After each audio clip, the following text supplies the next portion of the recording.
الحمد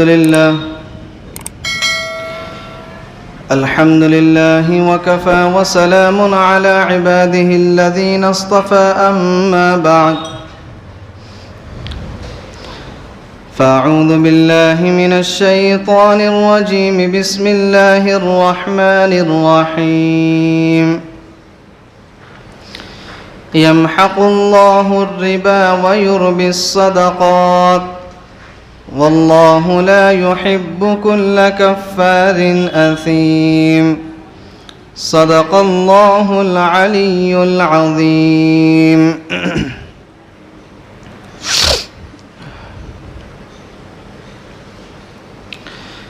محترم بزرگوں اور عزیز ساتھیوں،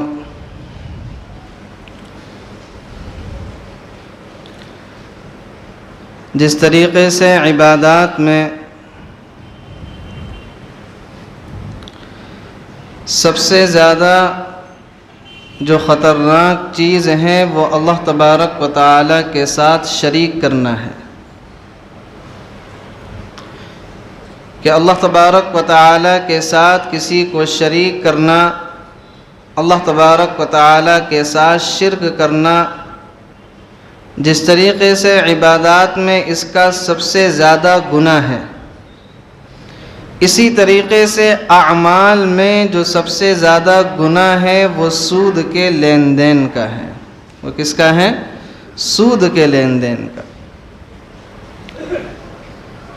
اللہ تبارک و تعالی نے قرآن کریم میں بہت سارے گناہوں کو ذکر کیا ہے، بہت سارے اعمال کو ذکر کیا ہے، لیکن کسی گناہ کے بارے میں اللہ تبارک و تعالی کا اتنا سخت حکم نازل نہیں ہوا جتنا سخت حکم اللہ تبارک و تعالی کا سود کے بارے میں نازل ہوا ہے، کہ اللہ تبارک و تعالی نے قرآن کریم میں بالکل صاف بیان کر دیا، فَإِن لَّمْ تَفْعَلُوا فَأْذَنُوا بِحَرْبٍ مِّنَ اللَّهِ، یا تو سود کو چھوڑ دو یا پھر ہم سے جنگ کرنے کے لیے تیار ہو جاؤ۔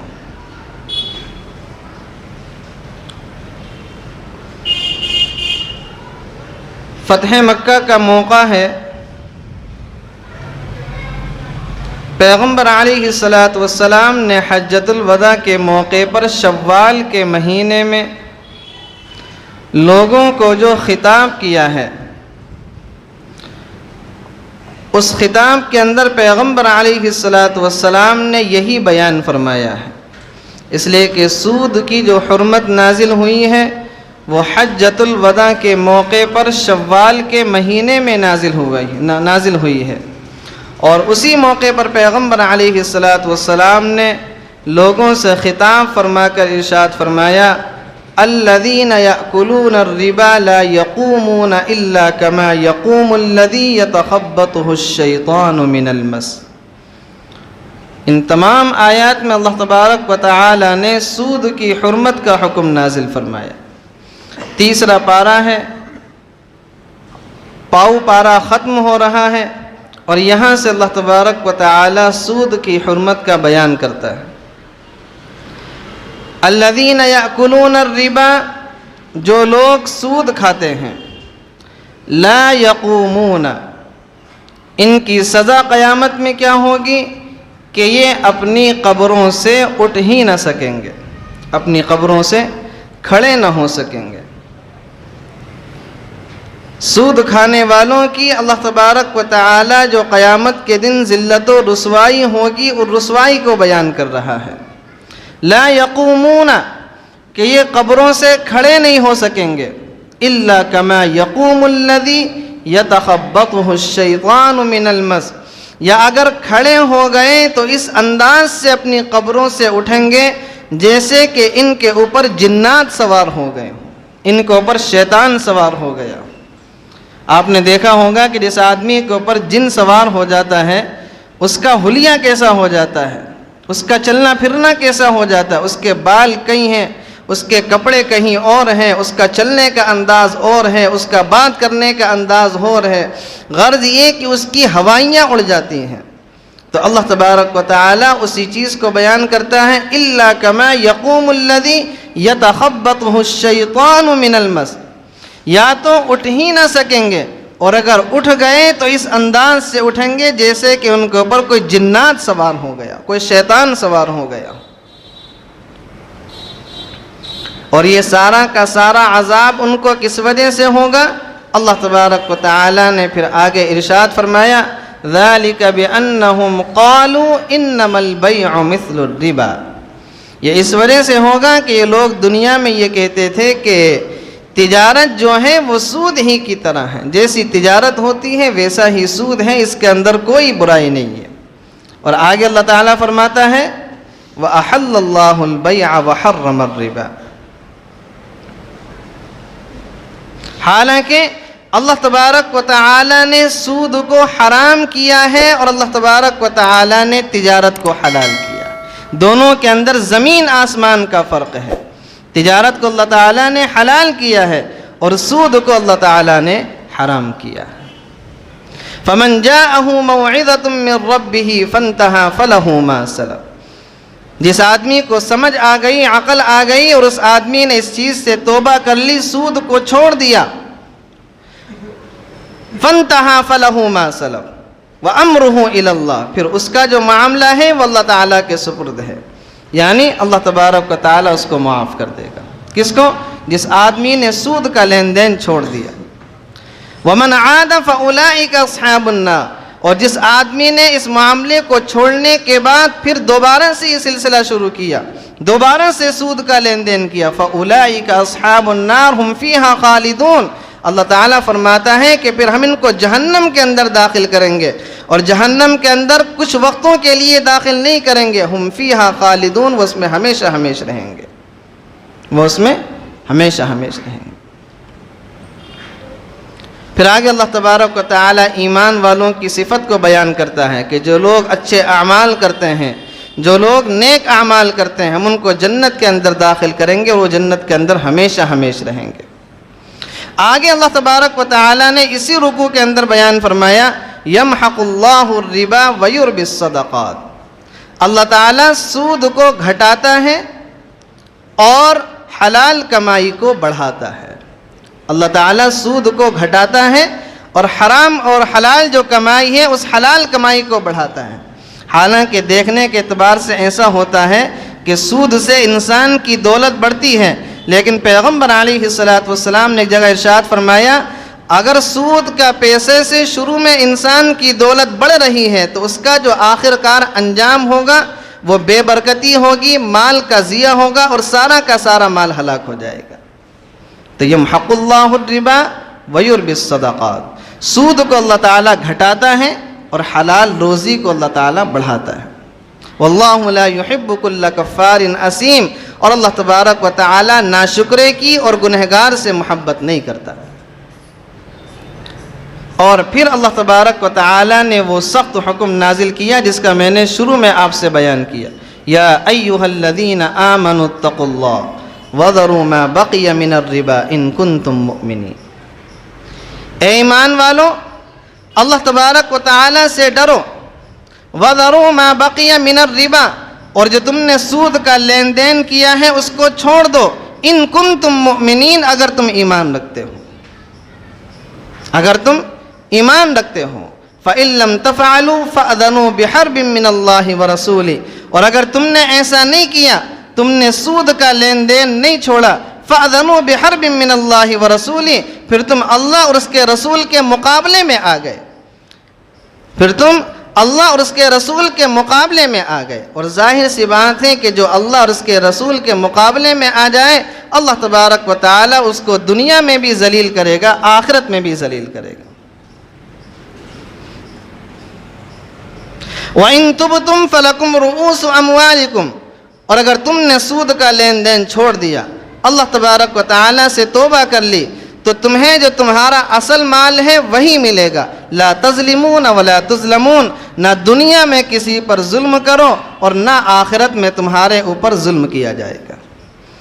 دنیا میں بھی کسی پر ظلم نہ کرو سود کا لین دین کر کے، جب دنیا کے اندر یہ معاملہ کرو گے تو پھر اللہ تبارک و تعالیٰ فرماتا ہے پھر آخرت میں بھی تمہارے اوپر ظلم نہیں کیا جائے گا۔ یہ پورا کے پورے رکوع کا خلاصہ میں نے آپ حضرات کے سامنے بیان کیا، اور یہ پورا کا پورا رکوع کس وقت نازل ہو رہا ہے؟ حجۃ الوداع کے موقع پر نازل ہو رہا ہے، شوال کے مہینے میں نازل ہو رہا ہے، اور اس حالت میں نازل ہو رہا ہے کہ پیغمبر علیہ السلام کے چچا حضرت عباس رضی اللہ عنہ ابھی نئے مسلمان ہوئے، اور حضرت عباس رضی اللہ عنہ مکے کے اندر سود کا کاروبار کیا کرتے تھے، سود پر لوگوں کو روپیہ پیسہ دیا کرتے تھے۔ کون؟ پیغمبر علیہ السلام کے چچا حضرت عباس رضی اللہ عنہ۔ اب دیکھیں کہ حضرت عباس رضی اللہ عنہ نے اسلام قبول کیا، ایمان قبول کیا، اسلام قبول کرنے کی وجہ سے، ایمان قبول کرنے کی وجہ سے لوگوں کی دشمنیاں مول لے لی، لیکن پیغمبر علیہ السلام فرما رہے ہیں کہ سود کا لین دین چھوڑ دو، اور جس آدمی نے سود کا لین دین نہیں چھوڑا وہ اللہ اور اس کے رسول کے مقابلے میں جنگ پر آ گیا۔ اب حضرت عباس رضی اللہ عنہ کے لیے یہ امتحان کی گھڑی تھی کہ ابھی نئے مسلمان ہوئے ہیں، اور سارا کا سارا جو پیسہ ہے وہ لوگوں کو سود پر دیا ہوا ہے۔ چنانچہ پیغمبر علیہ السلام بیٹھے ہیں، آپ کے برابر میں حضرت عباس رضی اللہ عنہ بیٹھے ہوئے ہیں۔ ایک دیہاتی، ایک بدو آیا، حضرت عباس رضی اللہ عنہ یہ عمر میں پیغمبر علیہ السلام سے بڑے تھے، عمر میں اللہ کے نبی سے بڑے تھے۔ وہ بدو آیا، دیہاتی آیا، اور کہنے لگا کہ حضرت آپ پیغمبر علیہ السلام سے بڑے ہیں، آپ دونوں میں بڑا کون ہے؟ حضرت عباس رضی اللہ عنہ نے جو اس دیہاتی کو جواب دیا، وہ جواب علماء کرام فرماتے ہیں کہ رہتی قیامت تک وہ جواب ایسا تھا کہ وہ ادب سکھلا گیا کہ پیغمبر علیہ السلام کا ادب کیسے کیا جاتا ہے۔ حضرت عباس رضی اللہ عنہ نے فرمایا کہ ویسے تو پیغمبر علیہ السلام بڑے ہیں، لیکن میں ان سے پہلے پیدا ہوا تھا، رتبے کے اعتبار سے، مقام کے اعتبار سے، فضیلت کے اعتبار سے تو پیغمبر علیہ السلام بڑے ہیں، لیکن میری پیدائش ان سے تھوڑی پہلے ہوئی ہے۔ کتنے ادب کی بات ہے۔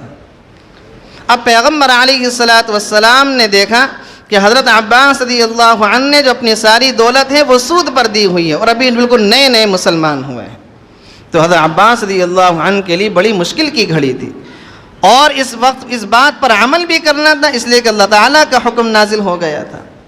پیغمبر علیہ السلام نے حضرت عباس رضی اللہ عنہ کی طرف دیکھا، حضرت عباس سمجھ گئے کہ اللہ کے نبی چاہتے کیا ہیں۔ حضرت عباس رضی اللہ عنہ نے کہا کہ اے پیارے نبی، صرف 2 دن کا انتظار کر لیں، 2 دن میں میری سود کی بہت بڑی رقم آنے والی ہے، وہ رقم میں اپنے اوپر خرچ نہیں کروں گا، وہ ساری کی ساری رقم میں اسلام کی نصرت پر خرچ کروں گا،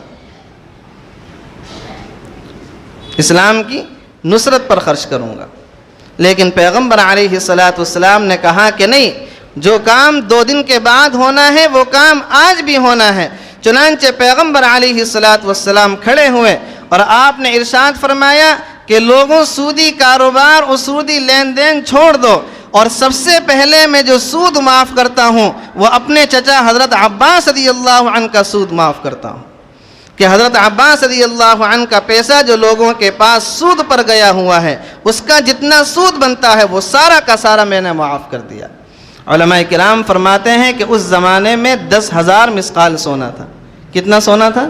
10,000 مسقال سونا اگر آج کے حساب سے جوڑا جائے تو کئی کروڑ سے بھی آگے نکل کر جائے گا، اور پیغمبر علیہ السلام نے وہ سارا کا سارا سود کیا ہے؟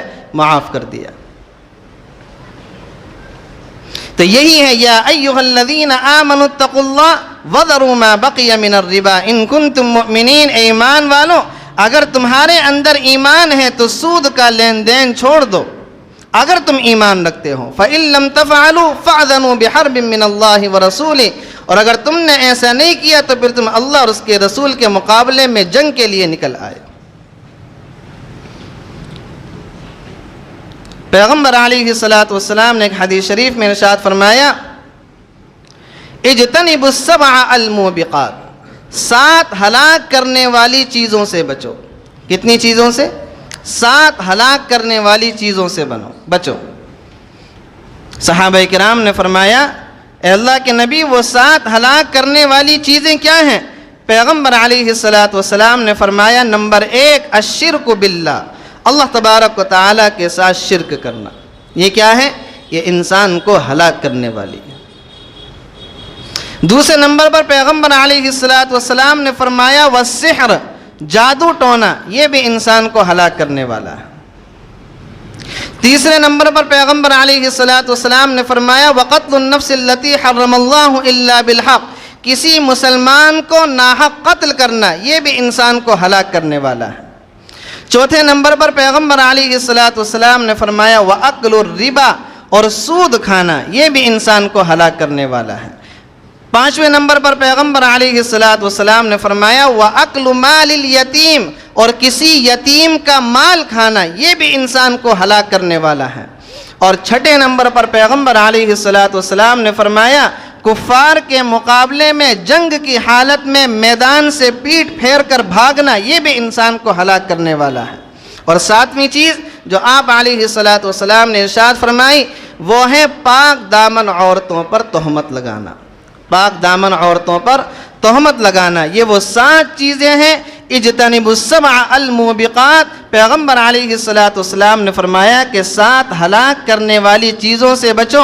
اللہ تعالیٰ کے ساتھ شرک کرنا، جادو کرنا، کسی مسلمان کو ناحق قتل کرنا، سود کھانا، یتیم کا مال کھانا، میدان جنگ سے پیٹ پھیر کر بھاگنا، اور پاک دامن عورتوں پر تہمت لگانا، یہ وہ 7 چیزیں ہیں کہ 7 کی 7 چیزیں انسان کو ہلاک کرنے کے لیے کافی ہیں۔ اور ان میں ایک چیز کیا ہے؟ سود کا کھانا۔ حضرت عبداللہ بن حنظلہ رضی اللہ عنہ فرماتے ہیں کہ پیغمبر علیہ السلام نے ارشاد فرمایا جس آدمی نے سود کا 1 درہم کھایا اور اس کو یہ بات معلوم ہے کہ میں سود کھا رہا ہوں، آپ نے فرمایا کہ اس کا گناہ 36 مرتبہ زنا کرنے سے بھی زیادہ سخت ہے۔ اس کا گناہ 36 مرتبہ زنا کرنے سے بھی زیادہ سخت ہے۔ حضرت عبداللہ ابن عباس رضی اللہ عنہ فرماتے ہیں جس بستی کے اندر سود اور زنا عام ہو جائے اس بستی کے لوگ اللہ تبارک و تعالیٰ کے عذاب کو اپنے اوپر حلال کر لیتے ہیں۔ اس بستی کے لوگ اللہ تبارک و تعالیٰ کے عذاب کو اپنے اوپر حلال کر لیتے ہیں۔ حضرت ابو ہریرہ رضی اللہ عنہ فرماتے ہیں ایک مرتبہ ہم پیغمبر علیہ السلام کی خدمت میں بیٹھے ہوئے تھے۔ آپ علیہ السلام نے فرمایا کہ 4 شخصوں کو اللہ تبارک و تعالی جنت کے اندر داخل نہیں کرے گا۔ 4 شخصوں کو اللہ تبارک و تعالی جنت کے اندر داخل نہیں کرے گا، نہ ان کو جنت میں داخل کرے گا اور نہ ان کو جنت کی نعمتوں کا مزہ چکھائے گا۔ کتنے شخصوں کو؟ 4 شخصوں کو۔ ان میں سب سے پہلا انسان ہے شراب کو پینے والا، کہ اس انسان کو اللہ تبارک و تعالی نہ جنت کے اندر داخل کرے گا نہ جنت کی نعمتوں کا مزہ چکھائے گا۔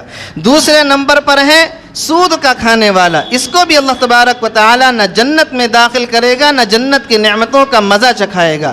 تیسرے نمبر پر ہے یتیم کے مال کو ناحق کھانے والا، اس کو بھی اللہ تعالی جنت میں داخل نہیں کرے گا، اس کو بھی اللہ تعالی جنت کی نعمتوں کا مزہ نہیں چکھائے گا۔ اور چوتھے نمبر پر ہے والدین کی نافرمانی کرنے والا، کہ جو انسان اپنے والدین کی نافرمانی کرے گا، ان کے ساتھ بدتمیزی کرے گا، ان کے ساتھ گالیوں کے ساتھ پیش آئے گا، پیغمبر علیہ السلام نے فرمایا اس کو بھی اللہ تبارک و تعالی نہ جنت میں داخل کرے گا نہ جنت کی نعمتوں کا مزہ چکھائے گا۔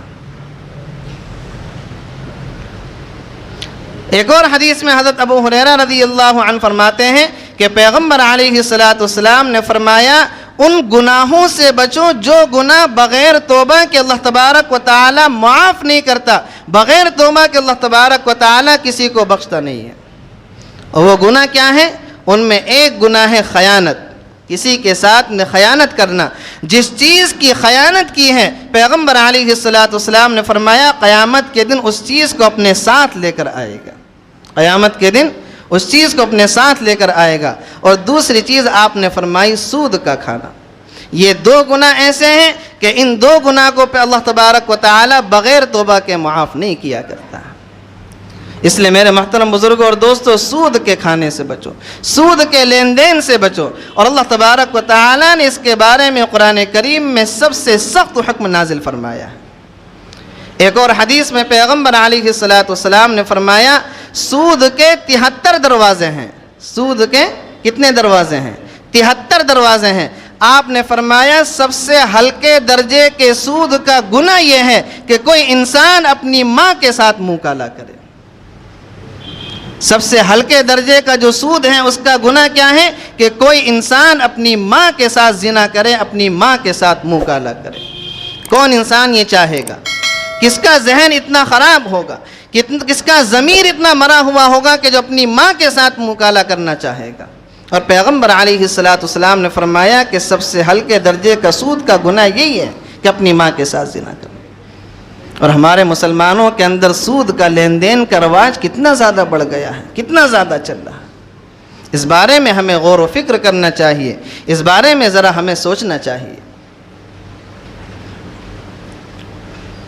ایک اور حدیث میں پیغمبر علیہ السلام نے ارشاد فرمایا کہ سود کا لینے والا، سود کا دینے والا، سودی معاملات کو لکھنے والا اور سودی معاملات پر گواہ بننے والا، یہ چاروں کے چاروں گناہ کے اندر برابر ہیں۔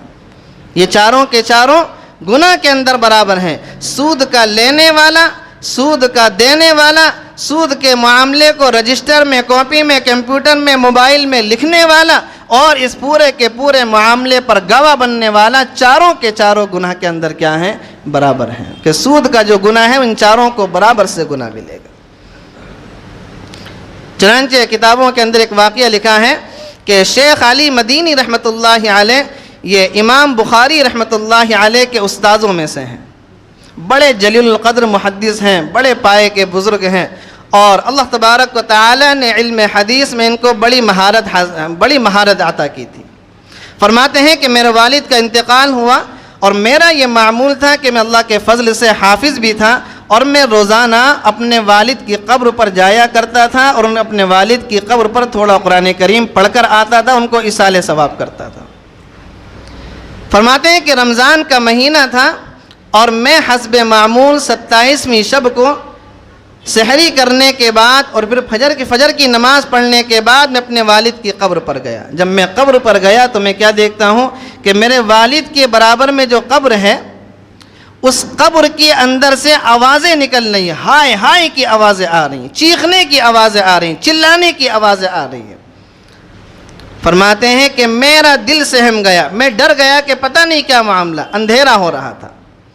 تھوڑی دیر وہاں پر کھڑا رہا، جب ہلکی سی روشنی نکلنا شروع ہو گئی، دن نکلنا شروع ہو گیا، تو ان آوازوں کے اندر جو ہے کمی آنے لگی۔ جب پورا دن نکل گیا تو آوازیں جو ہیں بالکل ختم ہو گئی۔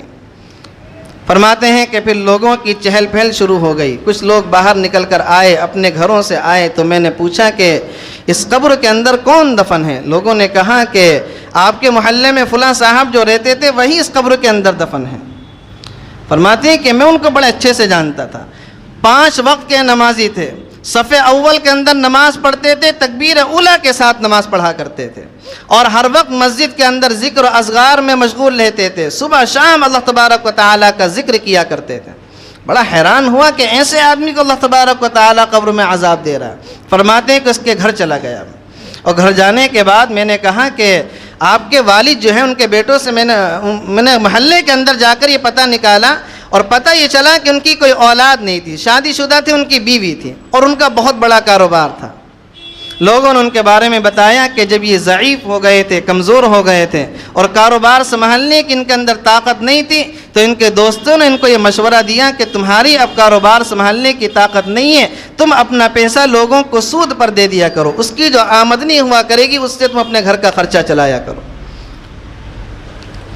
فرماتے ہیں کہ محلے کے اندر ہر آدمی تعریف کر رہا تھا کہ اوابین ہو، اسی طریقے سے تہجد ہو، اشراق ہو، چاشت ہو، ساری نمازیں مسجد میں ہو رہی ہیں، 5 وقت کی نمازیں صف اول پر ہو رہی ہیں، تکبیر اولیٰ کے ساتھ ہو رہی ہیں، اس کے علاوہ ذکر و اذکار خوب ہو رہے۔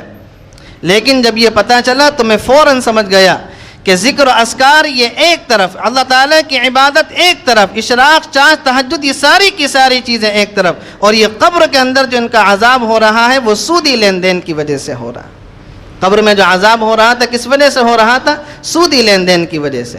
تو میرے محترم بزرگوں اور دوستو، اللہ تبارک و تعالیٰ نے قرآن کریم میں فرمایا یمحق اللہ الربا ویربی الصدقات، سود کو اللہ تعالیٰ گھٹاتا ہے، حلال روزی کو اللہ تبارک و تعالیٰ بڑھاتا ہے۔ اللہ تبارک و تعالیٰ سے دعا ہے اللہ تعالیٰ ہم سب کو کہنے سننے سے زیادہ عمل کرنے کی توفیق نصیب فرمائے، اور سود کی لعنت سے اللہ تبارک و تعالیٰ میری اور آپ کی اور پوری امت مسلمہ کی حفاظت فرمائے۔ وآخر دعوانا الحمدللہ رب العالمین۔